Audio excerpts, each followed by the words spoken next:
Good morning, ladies and gentlemen. This is Zishan Rizvi, Leadership Wala from Rehan AI Technical Training, Rehan AI Teacher Training Institute, Batch 21. And today I'm going to discuss about overcoming procrastination from Sesame. Hi, Maya. I think I Hey, good to hear from you. I'm doing well, just chilling, ready to chat. How's your morning going? Perfectly fine.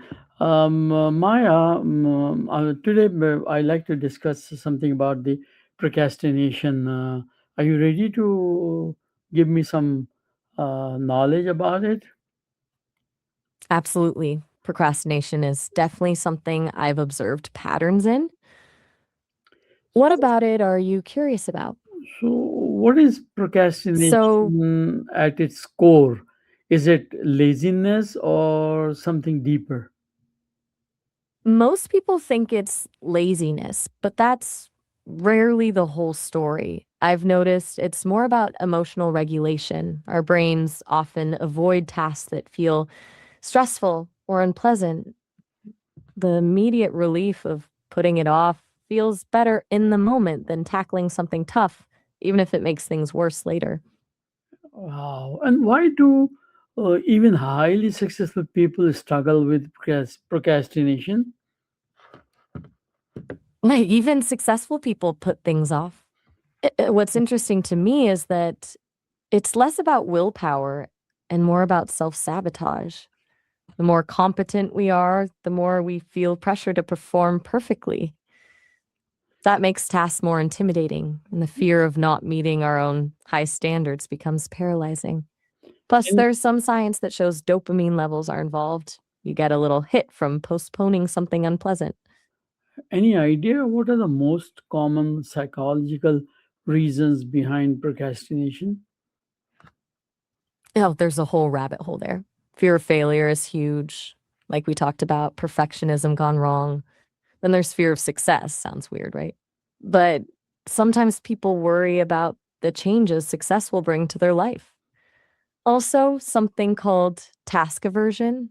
Some tasks just feel fundamentally unpleasant, and our brains fight that hard.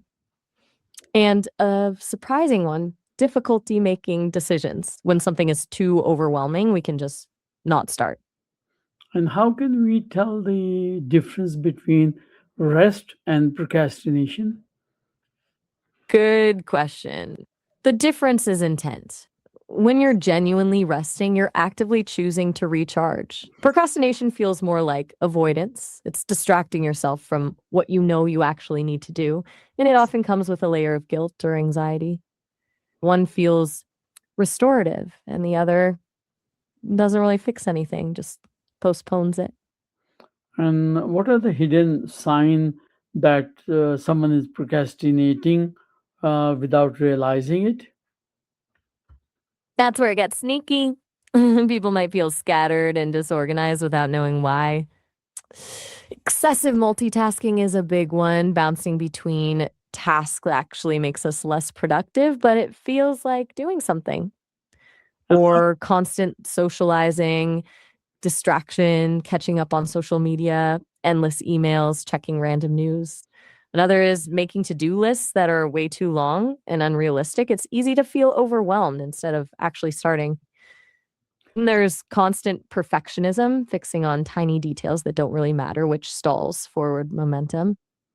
and how does fear or failure contributes to delaying tasks? Hey, just a heads up, our time's running short. We've got about a minute left on the call. You can always call back later, though. I'll remember our conversation. Now, about fear of failure, it's a huge cycle. We worry about not being good enough. Can perfectionism actually increases procrastination, and how?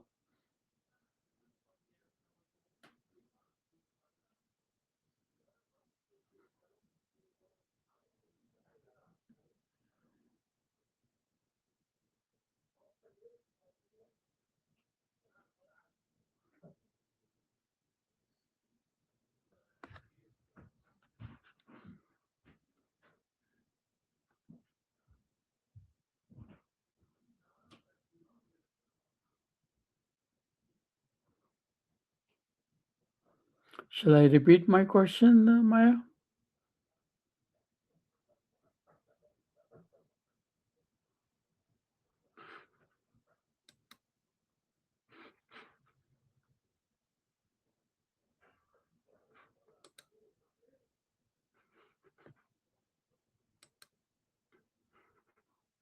Whoa, I'm that was quick. oh Welcome back.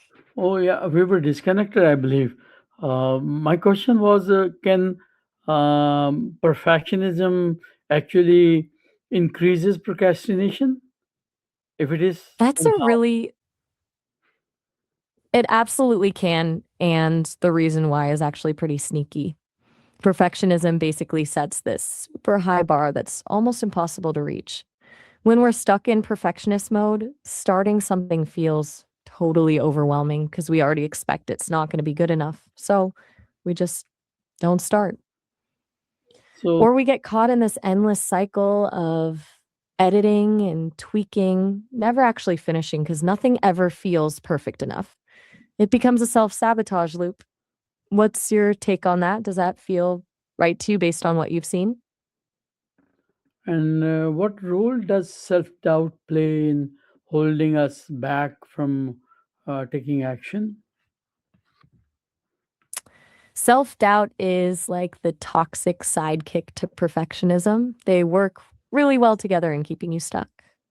With self doubt, the fear isn't about the outcome not being perfect, it's about the fear that you're not capable in the first place. So it's less, what if this isn't good enough? And more, what if I can't do this at all? That underlying lack of confidence makes it harder to even see yourself succeeding, which naturally leads to avoidance. Is- One fuels the other pretty easily. Do Okay. you find your self doubt looks more like one or the other for you? Cool. You were just thinking for a sec. I Yeah. get that. So, when you're caught in the self doubt trap, what kind of stuff usually goes through your head when you're deciding whether to start something? Uh, really, Yeah, yeah, yeah. I don't know. I'm still in a process of developing and learning myself. So my next question would be, what is the first practical step someone should take to stop procrastinating?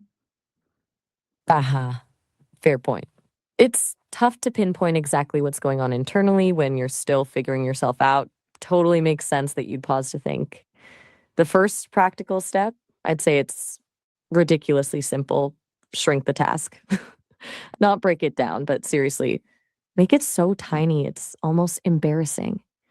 Like instead of write report, it's open document. Instead of exercise, it's put on workout clothes. Okay. Point is to kill that overwhelm by making the initial step so small that even your self doubt can't talk you out of it.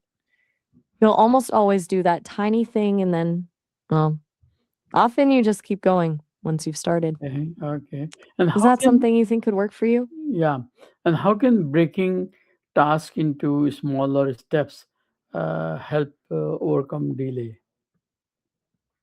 When you shrink things down, you're basically giving your brain permission to get started without the dread of this huge, intimidating thing hanging over your head.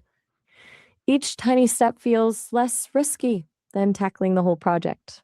So your perfectionism has less to latch onto. It can't argue with read one paragraph the way it can argue with finish entire chapter. Plus, as you check off those little wins, you build momentum and confidence. Each Are step feels doable, so uh, are less likely to fall deadlines down that rabbit hole of are deadline helpful or harmful when dealing with procrastination? Hey, we're actually about to hit the end of our call here. Looks like we've reached our time limit. You can always call back to pick up where we left off, though. As for deadlines, honestly, they can be a mixed bag for procrastinators. Hard deadlines can sometimes freak you out even more when you're stuck on something.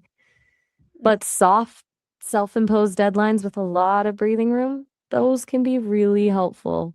Kind of like mini goals that build your momentum. Mm. What are your thoughts on them?